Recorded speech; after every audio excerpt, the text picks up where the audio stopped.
আগামী ২রা জুন লোকনাথ ব্রহ্মচারীর ১৩৪তম তিরোধান দিবস পালিত হচ্ছে। মঙ্গলবার লক্ষ্মীনারায়ণ বাড়ি রোড স্থিত লোকনাথ মন্দিরে এই উপলক্ষে সাংবাদিক সম্মেলনে অনুষ্ঠান হয়। সেখানে তিরোধান দিবসের কর্মসূচি সম্পর্কে ভক্তদের অবগত করেন মন্দির কর্তৃপক্ষ। ২রা জুন মন্দির প্রাঙ্গণে চলবে বিশেষ পূজার্চনা, নাম কীর্তন, গীতা পাঠ।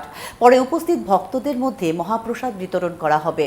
রাজ্যের বিভিন্ন প্রান্তের ভক্তদের তিরোধান দিবসের অনুষ্ঠানে অংশগ্রহণ করা আহ্বান জানান উদ্যোক্তারা। আগামী 19 জ্যৈষ্ঠ বাবার 134তম তিরোধান উৎসব।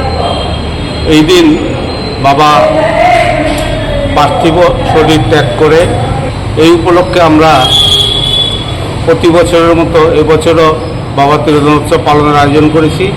এইবারের উৎসবের বিশেষ আকর্ষণ হচ্ছে আমরা আগামী 19 তারিখ 19 মে রবিবার আমরা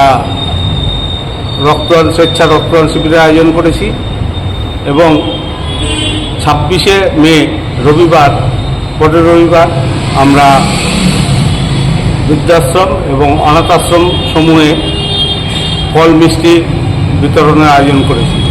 তাছাড়া আগামী 1 জুন সন্ধ্যা 6টার সময় বাবার প্রতিকৃতি নিয়ে একটা শোভাযাত্রা আগরতলা শহরের মেন রাজপথে আমরা ঘুরে আসব বাবার প্রতিকৃতি সহ।